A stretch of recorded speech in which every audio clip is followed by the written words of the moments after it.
كما أنه درب المهنة الصحفية، وكذلك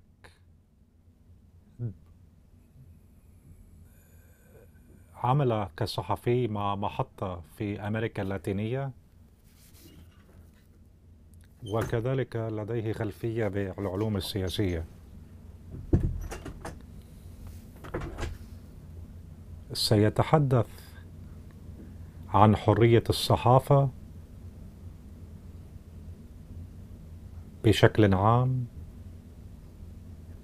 شكرا جزيلا على استضافتي وعلى توجيه الدعوة إلي. كما ذكرت، أنا صراحة على دراية أكثر بالأمور الأمريكية أكثر من الشرق الأوسط. نحن منظمة عالمية، وصراحة في مكتب ألمانيا بحرين من أكثر الدول التي لا تعاطى معها، لأن لدينا مجتمع كبير من الصحفيين البحرينيين. وعادة خبير الشرق الأوسط كريستوف من المفترض هو أن يجلس، هو مريض الآن. يمكنني أن أساهم بعض الشيء، بينما البحرين هي من بين الدول التي نتعاطى فيها معها بشكل كبير. هناك العديد هنا البحرينيين الذين يعيشون بالمنفى هنا في ألمانيا، ومن وجهة نظرنا سأساهم كصحفيين بلا حدود، وربما لديكم بعض الأسئلة وحول عملنا في البحرين عموما. هناك بعض الأرقام. أيضا نتطرق بعض الشيء إلى العلاقات البحرينية والألمانية، لأن الصورة العامة كما تعرفون عائلة الخليفة لا تزال تحكم. وأعتقد أن المسألة التي تثير القلق بالنسبة لنا هو أنه نظرا إلى الضغوط الدولية على السعودية، فإن البحرين بالواقع قد تضامنت مع النظام السعودي في جريمة قتل خاشقجي، ولدينا الانطباع بأن السعوديين أو التحالف السعودي، أي السعودية والبحرين، نعتقد بأن هذا التحالف هو أكثر استقرارا مع أي وقت مضى، وهذا ليس تطور جيد من ناحية حرية الصحافة. نحن نرى في البحرين، نحن نرى بأن البحرين معروفة بأنها تعتقل العديد من الصحفيين. نعطيكم رقمنا من تقرير صحفيين بلا حدود. حاليا نحن نقوم بإحصاء 9 صحفيين حاليا في السجن أو 96، وأيضا في البحرين وكما وهي حالة فريدة، غالبية كبيرة من الناس، غالبية الصحفيين في البحرين هم المصورين. وبالنسبة لي، بعدما راجعت وضع الصعيد العالمي من أكوادور إلى روسيا إلى البحرين، هذا شيء محدد فقط في البحرين، لأن البحرين من الدول التي يجب أن يخشى الناس فيها التقاط المشاهد والصور لقمع حقوق الإنسان. وبالتالي هذه الصورة عامة ونمط مستمر، وهذا النمط لم يتغير أبدا. ومن وجهة نظرنا النمط الجديد هو أن البحرين دائما لم تكن صديقة، تتصرف بشكل جيد، لم تكن صديقة مع الصحفيين الأجانب، ولكن منذ عامين وهذا مستمر تقريبا منذ عام 2016 بشكل ملحوظ. الصحفيون الأجانب يواجهون مشكلة أكبر بالدخول إلى البلاد والحصول على تأشيرات دخول للعمل لممارسة المهنة. نحن ندعم، أو هناك صحفيون يغطون السباق الفورمولا 1، ولكن تطور أخير وجديد هو أن الصحفيين يتعرضون لضغوط أكبر مقارنة مع ما قبل عام 2016، وهذا أيضا يعكس الوضع على الصحفيين البحرينيين. في وقت سابق عندما كانوا يعملون للصحافة الأجنبية في البحرين كان ذلك بمثابة الحماية للصحفيين، ويبدو بأن السلطات البحرينية الآن تستهدف جهات معينة وتستهدف صحفيين البحرينيين الذين يعملون لوسائل إعلام أجنبية. والنمط الأحدث الذي رأيته وفيما يتعلق بالتقرير والمساعدات وأيضا في إطار المناصرة أعتقد أن البحرين لا يزال يشكل أولوية، ولكن المناصرة في البحرين لا تزال هذه مسألة صعبة صراحة، لأن البحرين دولة صغيرة جدا بالشرق الأوسط، ومن الصعب رفع الوعي حيال البحرين، ولكن نظرا إلى العدد المرتفع من الصحفيين المسجونين لدينا انطباع بأن هذه الدولة تشكل أولوية بالنسبة للمناصرة والحوار السياسي. ونحن دائما ما نكون قلقون، دائما لدينا انطباع بأن الحكومة الألمانية لم تتحدث بشكل واضح ولم ترفع الصوت كما مطلوب فيما يتعلق بقمع الصحفيين وقمع الصحافة الحرة على العموم. وهذا لأن ألمانيا ليس فقط لديها مسؤولية، إذا كنا نؤمن بالإعلان العالمي لحقوق الإنسان يجب أن نتحمل هذه المسؤولية. ليس فقط ذلك، ولكن لأن ألمانيا لديها مصالح اقتصادية في البحرين على شاكلة الموارد، ولكن بالإضافة إلى ذلك تصدير التكنولوجيا. وأسلط الضوء هنا على تكنولوجيا معينة، والبحرين سابقا كانت تستفيد من التكنولوجيا من ألمانيا، وهناك الكثير من الحالات التي لم تحل حتى الآن. تكنولوجيا معينة من نوع معين تم تصديره إلى البحرين. لهذا السبب أو هذا من بين أسباب تحمل ألمانيا المسؤولية ورفع الصوت كما المطلوب تجاه الحكومة السعودية، وأيضا على الحكومة الألمانية أقله في اللهجة تحدثت بشكل واضح وصارم ضد الحكومة السعودية بعد مقتل خاشقجي، على الرغم من أنها لا تزال تقوم بتصدير الأسلحة إلى السعودية. ولكن هذا قد أظهر لي بأن ألمانيا حتى وإن كان لديها مصالح اقتصادية في المنطقة والسعودية من الممكن رفع الصوت. وأعتقد أيضا أن الشعب في ألمانيا سيتحدث يأخذ نفس الموقف ضد البحرين كما حصل مع الحكومة السعودية، وهذا لأن انتهاكات حقوق الإنسان في البحرين، وضع حقوق الإنسان في البحرين ووضع حقوق الإنسان في السعودية من كافة النواحي. أعتقد أننا نتحدث عن وجهين لعملة واحدة على صعيد وضع حقوق الإنسان بين كلا البلدين، لأن هناك هذه العلاقات الوطيدة بينهما. وهذه تعليقاتي في البداية، هذا كلامي في البداية، ومن ثم أنا مستعد لتلقي الأسئلة. شكرا جزيلا. أريد أن أسلط الضوء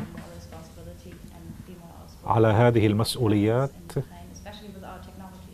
خاصة فيما يتعلق بتكنولوجيا السلاح. المتحدث التالي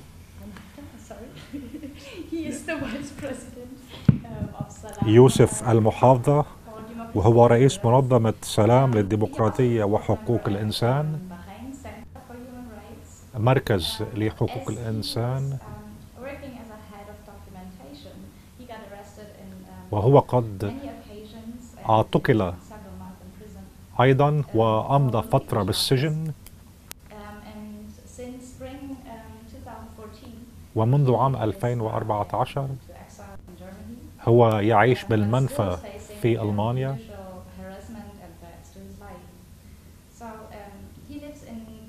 إذا هو يعيش في برلين الآن مع عائلته،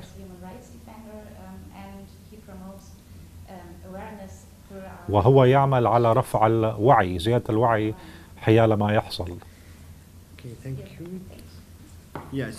شكرا. إذن شكرا جزيلا لكم على المشاركة. إنه لمن دواعي سروري أن أتحدث عن موضوع مقلق جدا في البحرين،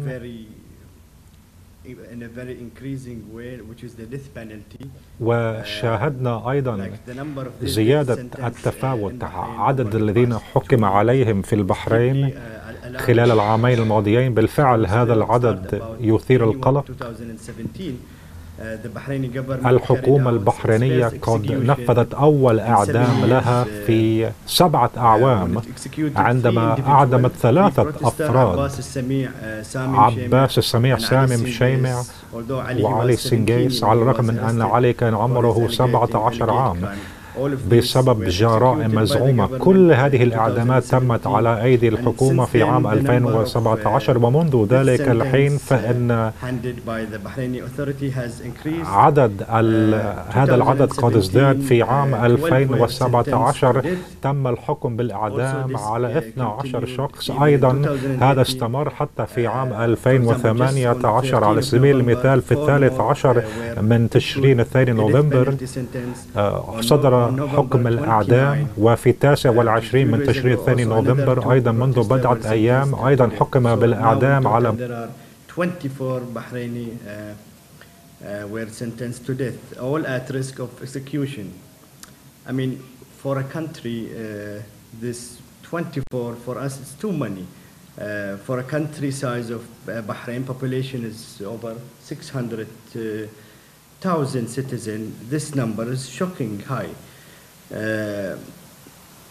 So the death penalty is alarming. So, I mean, I will go through 4 points, I mean, just to show you how the Bahraini government are using the death penalty as a tool to suppress opposition, to suppress activists and those who are calling for democracy in Bahrain.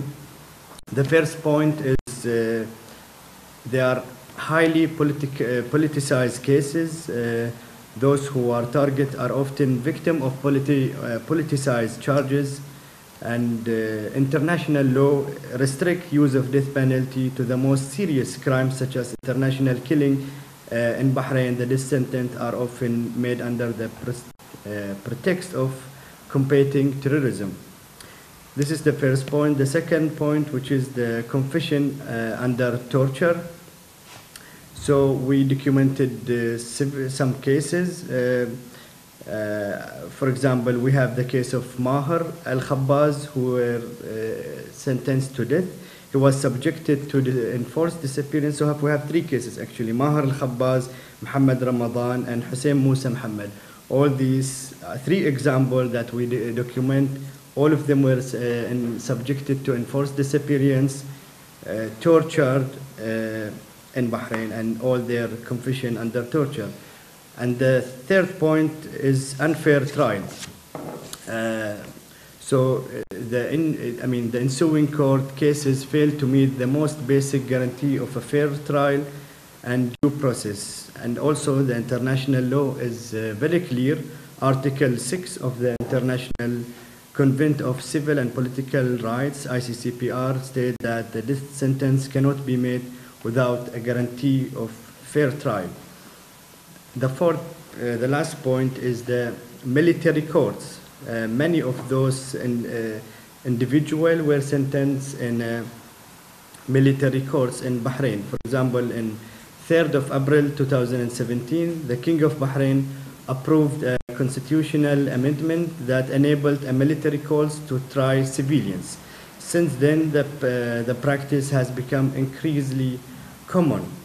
This have been the court of choice of several death sentences issued, including the case of Sayyid Alawi and Sayyid Hussein and Fadl Abbas and Sayyid Abbas. So all these were sentenced in military courts. And also I want to point that also the High Commissioner of Extrajudicial Killing also were not, I mean, she has been in contact with the Bahraini government to visit the country, but also she was not allowed, she was not given the chance to visit Bahrain. She was banned actually from entering Bahrain, as long as many rapporteur of freedom of expression and many other United Nations rapporteur. So I will end with some recommendation to the government, to the Bahraini government, to stop issuing death penalty and quash all those convicted on death, which are now currently 24, and also accede the second optional protocol of UN ICCPR, which abolishes the death penalty, and also opened independent investigation into all complaint of violation, especially torture and ill treatment, and finally repealed the constitutional amendment Article 105 to ensure civilians are not tried in a military court. And also the last message will be to the German government that the German government has a vital role to play in increasing the Bahraini authority to apply these urgent measures. Thank you very much. Thank you very much. I agree with you. These numbers are horrific. Yeah. Okay. I'm so sorry. I didn't mention that maybe afterwards, if you have any questions, of course, you're free to ask them. But first, we come to our next panelist. Welcome, Mr. Nathan Al-Sadman. He's a Shia cleric from Bahrain, and he's internationally respected interfaith leader and renowned thought leader too. He advocates for peaceful coexistence and mutual respect between religions, cultures, and sects. And he also is a director of Interfaith, which is a non-profit organization which is seeking to prevent religious and social discrimination and sectionalism. He's working to encourage and to support interfaith dialogue. Thank you.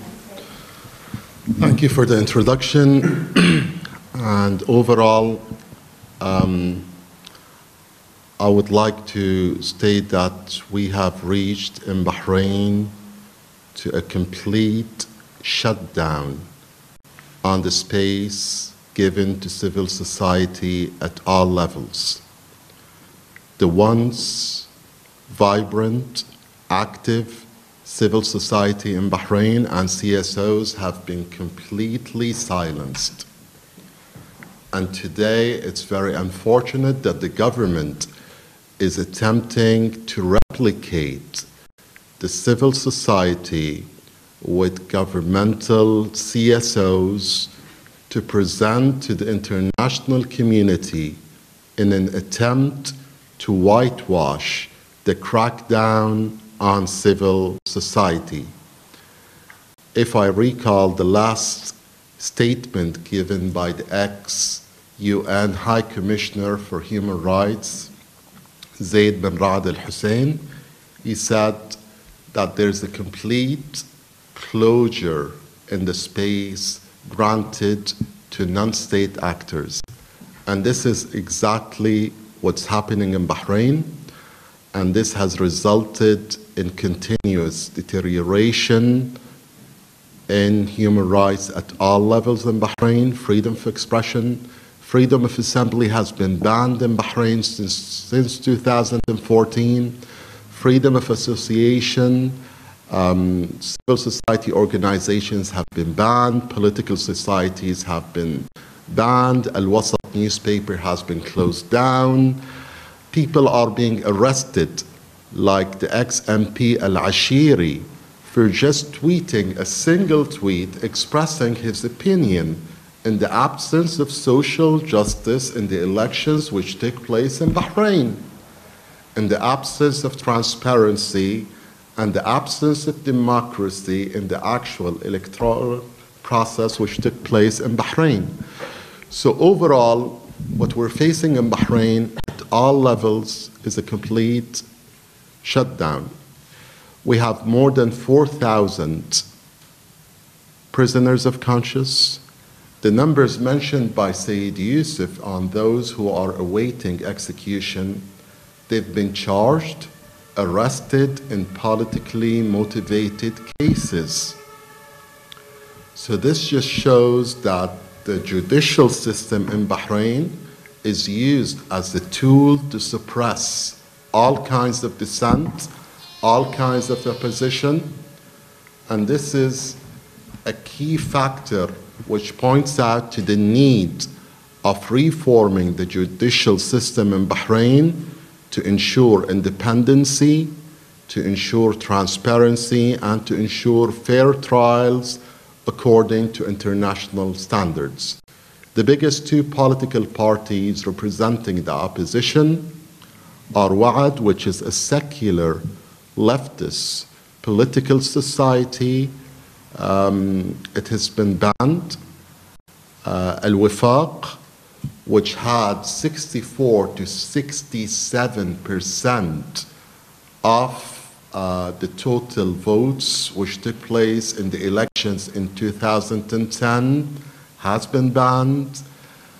Sheikh Ali Salman, who is not only a political leader who has been involved in an ex-MP and leading the biggest parliamentary bloc in 2006 and 2010, Sheikh Ali Salman was also an active لم يكن فقط participant ذلك ولكن كان أيضا in formal مشارك and فاعل informal في dialogue الحوار attempts الرسمي أو which took محاولات الحوار place in الرسمي وغير Bahrain. الرسمي التي حصلت في البحرين. On the other hand, من when we جهة look أخرى at عندما the ننظر position of إلى the government of Bahrain, there's موقف an الحكومة extreme البحرينية state of denial. هناك حالة The government نكران. of Bahrain is still denying the existence of political prisoners, denying that political organizations have been dissolved, denying that human rights defenders like Abdul Hadi al-Khawaja and Nabil Rajab, Naji Fatil, and others are in prison, denying the need for dialogue and reconciliation in Bahrain. And the government of Bahrain has unfortunately not responded positively to all the calls which have been made for dialogue and reconciliation.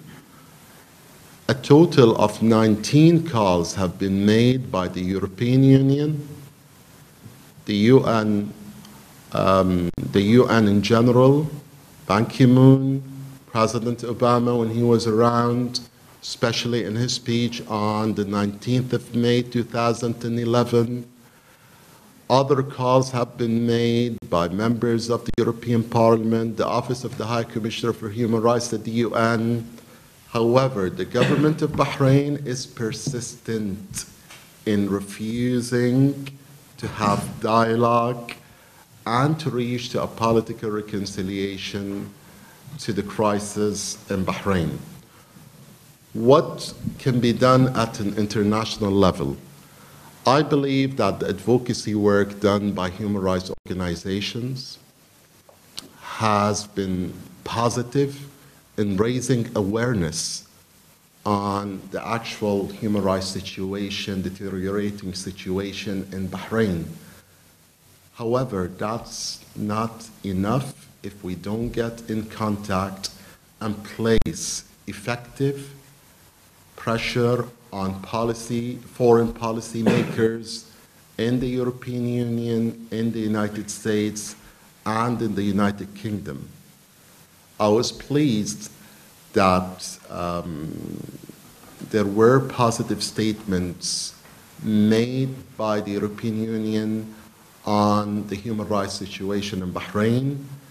Germany, in its UPR recommendations in the Human Rights Council in 2015, recommended as well, paving the way towards dialogue and reconciliation.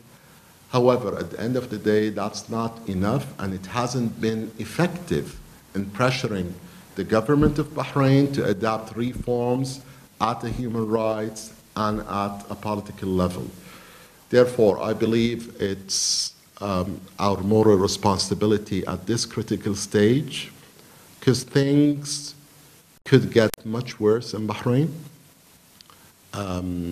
All the indicators are negative in the region, and the models in the Middle East, the governmental models, unfortunately, are not presenting a positive example in human rights, whether in Egypt, in GCC countries, in Gulf countries, or in other areas in the Middle East.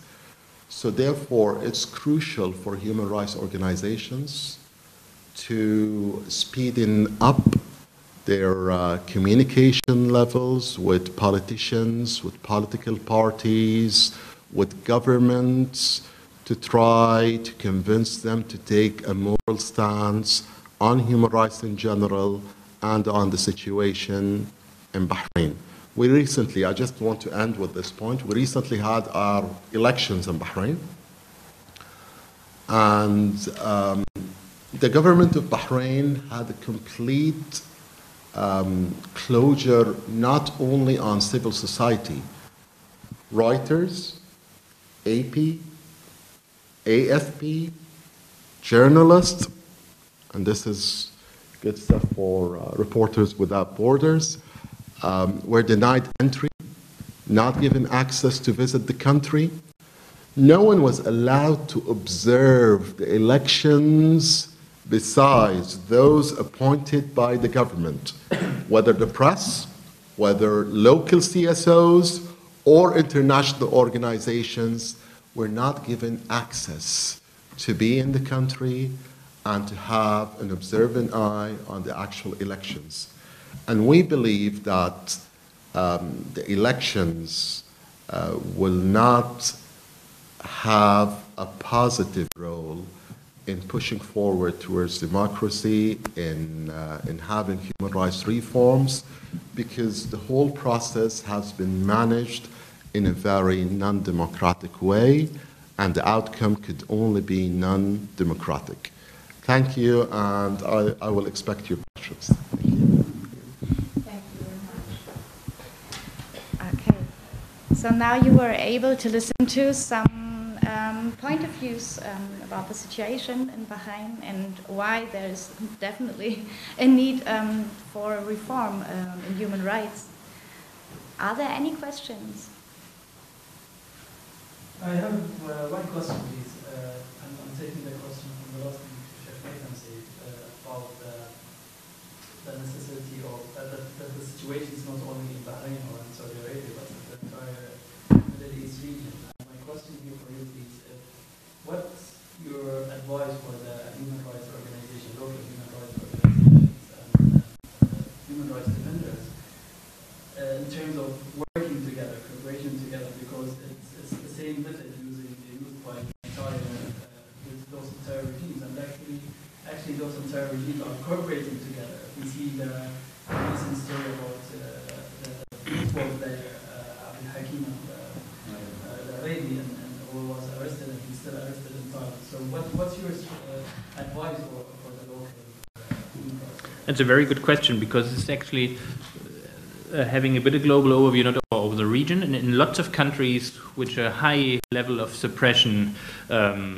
I observe that very much civil society organizations are very much focusing on themselves, on the situation in the country itself, wherever in the region. Very often the patterns of repression are very similar, as you said, and as I tried to highlight with a connection between Saudi Arabia and Bahrain. So I would say one advice would be, even if it sounds so simple, but really to exchange a bit more on really joint strategies, because very often the regions are as well perceived jointly. Bahrain, Saudi Arabia, if you talk to people here in German policy making, they see both countries somehow as part of the same region, and civil society very much, both in Saudi Arabia and Bahrain, that's my impression at least, is focusing very much only on their respective home situation.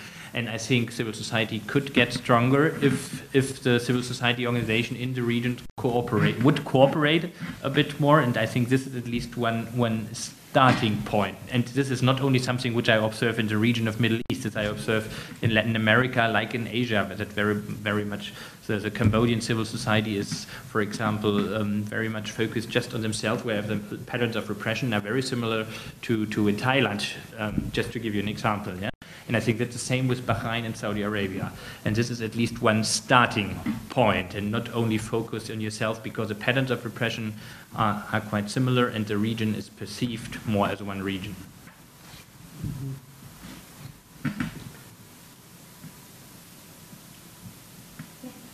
Yeah, I just want to ask about, you talked about the surveillance tools that used by the governments. And as you know, maybe the most that tools or technique was European techniques. It's still to our countries and the regions. Maybe Khashoggi case is the most well-known case, but also China is trying to help African countries develop the Chinese techniques there to, like a CCTV or other tools that used to monitoring human rights defenders. So as your organization based in Europe, what you actually, your steps are following to do a ban on sending that kind of techniques to the region, not only on Bahrain. I mean, if Bahrain didn't get it directly, they will get it indirectly from other countries. So it's very important to learn on who's to sell and how they use it and where to use it, and if that's misuse, they need to ban it from the whole countries, not only from specific issues.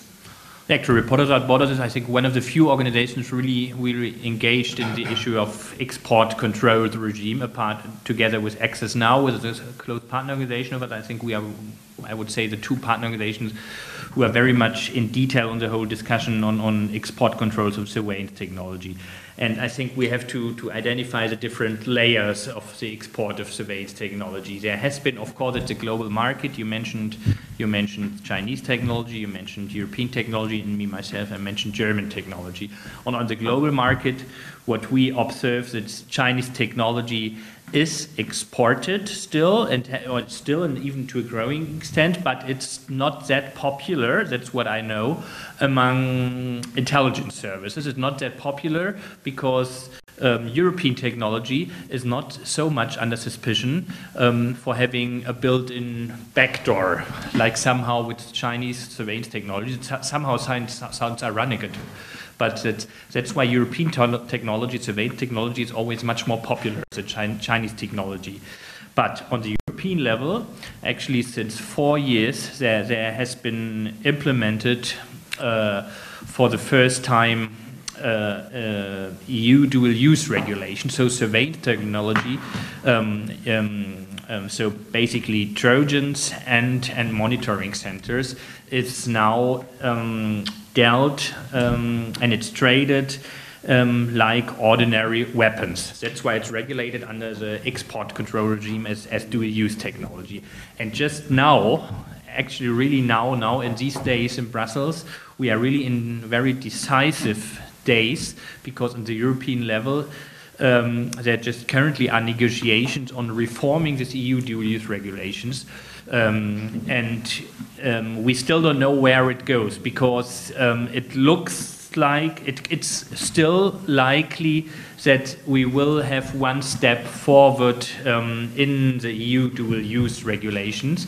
But there's very much lobby interest by basically Scandinavian companies, Finland and from Sweden, which somehow is contradictory, because Sweden has a very good image in terms of human rights policy, but as well they have strong industry interest in terms of surveillance technology, because there's strong telco industries in Scandinavia and Finland, and both of these countries are the countries which are the most opposing a higher human rights standards in export controls on the European level. And just in these weeks before Christmas, we hopefully expect on the European level an agreement in the Council of Europe on hopefully reform of the EU dual-use regime, which will lead to the trilogue. I don't know how much you are involved in European policy making, but if there will be an agreement, which we still hope for, but we don't know, because this is all behind the doors, that this would lead to a trilogue and hopefully to a new regulation. But we are only talking about European technology, because what we saw, if we talk about the region, due to the regulation, lots of European companies which have been producing and which have been developing the surveillance technology until 4 years ago in Germany mostly and in Scandinavian countries, they actually moved their development partners, the software development department, to lots of Arabic countries, mostly to Dubai and to other countries where they are out of control from European regulation. That's why That's why actually European regulation is not actually the final solution, and that's why on the global level we are still advocating for a renewal of the so-called Wassenaar arrangement. The Wassenaar arrangement is another regulation where 5 years ago, for the first time, there was 5 years ago in the Wassenaar arrangement, which is a global regulation for the export control of ordinary arms. And 5 years ago, there was introduced as well a chapter on surveillance technology. But not all member states of Wassenaar arrangement, of the Wassenaar arrangement, for very different reasons, ratified the arrangement, and that's why basically it's not really in power and doesn't have any effect. That's why we are advocating first for a reform of the Wassenaar arrangement, but even more important for an initiative on the UN level. I think that's what we at the UN level with our UN advocacy work we try to push forward, and I'm pretty optimistic. That's what I can say here, that there will be soon, hopefully, an initiative on the global level, on the UN level, for a UN regulation, because this is actually the only regulation which in the end could have a global impact. But let's see. But this is something, hopefully, which next year we will know more. But there are some initiatives on the UN level where we are involved in as Reporters Without Borders.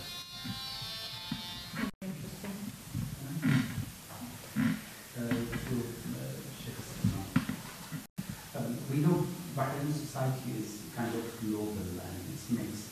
And we know since the history there is a kind of a racism going on in this society. Can you highlight this? Because there is a lot of minority. There is a Jewish, there is a Bahraini, there is a Bukhari, there is a Sunni, there is a Shia. How do you see the thing there compared with what's happening now? It's very unfortunate. It's very unfortunate that religion was utilized as an instigational tool to frame a large faction of society which was calling for democracy in the Arab Spring in 2011. The Bahraini society throughout history has been quite a positive model in the GCC. We had 9 churches for decades.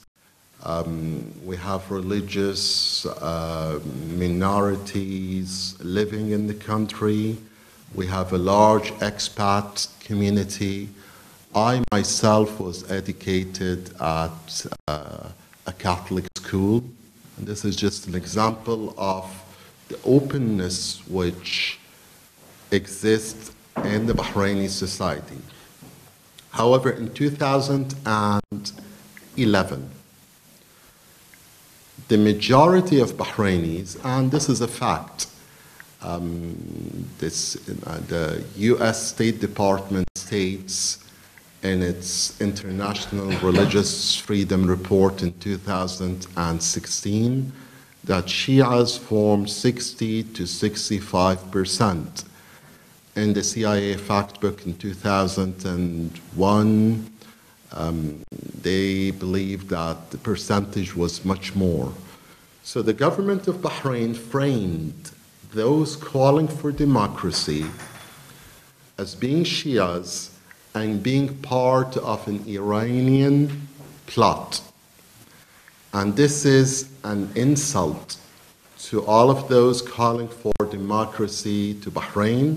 There were people from all walks of life. There were Islamists, there were seculars, there were Shias, there were Sunnis, and all walks of life have participated in the calls for democracy in 2011. So there was a deliberate policy. And this deliberate policy was to frame those calling for democracy as Iranian traitors, and that's very unfortunate. We as Bahrainis believe it's an insult for Shias or Sunnis to be regarded as part of an external plot to destabilize Bahrain. All we're calling for is democracy, respect of universal human rights, and elimination of discrimination, whether based on gender, based on race, based on religion, based on sect. We're looking for equal citizenship. Equal citizenship. And the issue of equal citizenship is a very sensitive issue in Bahrain. The government of Bahrain has unfortunately been accused by international organizations. In fact, in 2016, there was a statement by 7 special rapporteurs at the UN, including the special rapporteur of freedom of religion, Ahmed Shahid, including the special rapporteur on freedom of expression, David Kay, including other rapporteurs. And they all stated that persecution based on religious identity should stop in dealing with the Shia component in Bahrain. I believe the solution towards that is achieving equal citizenship and abiding by the international agreements signed by Bahrain, including the ICCPR. Bahrain is also a signatory of the International Covenant of the Elimination of Discrimination. It's been signed since 1994 by the late Emir Sheikh Isa bin Salman Al Khalifa. However, the government of Bahrain has failed in the last 2 rounds to present reports stating that they are taking positive steps to eliminate discrimination. Human rights organizations, on the other hand, have not been as active as I've wished in presenting reports talking about discrimination. Discrimination is not only practiced on religious grounds, it's also practiced on social grounds, on tribal grounds. In other words, if you're a member of a certain tribe and that tribe is associated with the ruling tribe, Al Khalifa, you do receive privileges others don't receive. And you are not a victim of discrimination like others. So discrimination is practiced at all levels, and I believe it's our role as well to focus on this issue and to take tangible steps to raise international awareness on the absence of equal citizenship in Bahrain. Question Say Yusuf, how the recent developments since the last meeting between Donald Trump and the King of Bahrain in Saudi Arabia, and then the big crackdown, like the second or third crackdown in the last 2 years, how that affected the work of the human rights defenders and feeding Salam and other organizations who are based outside the country with information and details, and how that get affected? Well, I mean, we have seen that, for example, since the meeting between, it was a meeting between Donald Trump and the King of Bahrain. It was in Saudi Arabia, when he went to Saudi Arabia. And also he said to Donald Trump very clearly to the King of Bahrain that you will not have many troubles as we had in the previous administration, in Obama administration, which was a clear support message from Donald Trump and from his administration that you as dictator, we will not bother you, we don't care about human rights. This is the indirect message, because we have seen directly a severe crackdown 1 or 2 days after that. It was a huge attack on a peaceful assembly in a Daraz village. and there were five protesters were killed by the Bahraini government.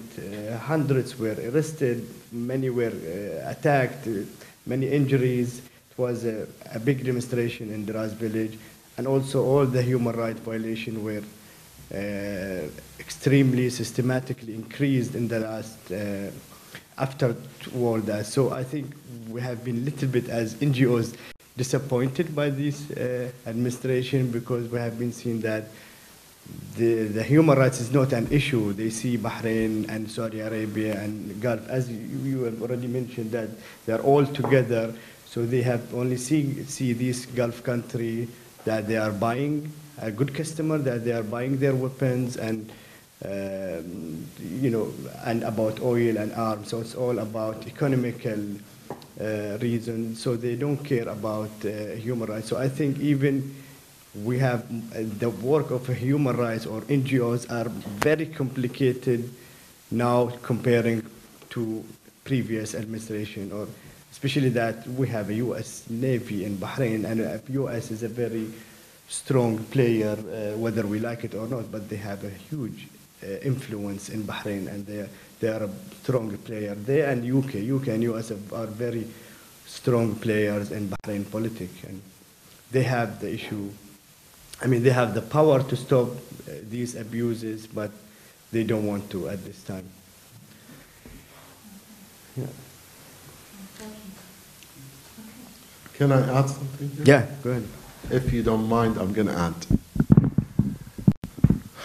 I believe there was a huge change in the U.S. policy when we compare the Obama period to the time when Trump has come into his position as the president. The change is, although we still see positive reports from the State Department, the international human rights reports, which are yearly based on Bahrain and the rest of the globe, have not changed much. The International Religious Freedom Report, which is published on a yearly basis from the State Department, has not changed much. In fact, last year's report still stated that Shias are victims of systematic discrimination and persecution. It's quite clear. However, lifting the embargo on arms trade, one of the conditions Obama placed was an improvement in human rights. When Trump came over, he lifted that condition. And this was seen as a green light to commit human rights violations. I still believe that a lot of members in the U.S. Congress, a lot of politicians, I still believe the State Department, and a lot of individuals over there are well aware and express their concern on the human rights violations, but without taking tangible steps from the United States, the government of Bahrain is expected to continue or even worsen the human rights situation. There is a free trade agreement between the United States and Bahrain, and one of the conditions in this free trade agreement is respecting universal human rights. Human rights organizations in the States could definitely work on that. Thank you. I guess I'm losing time over here. Yeah, Thank you so much for especially mentioning that there has been some nice reports where you can pick up and work them more out. Thank you so much for this discussion round. Thank you so much for attending. I think we need to finish our event. We had some very, very nice and interesting information. And have a good night. Hmm.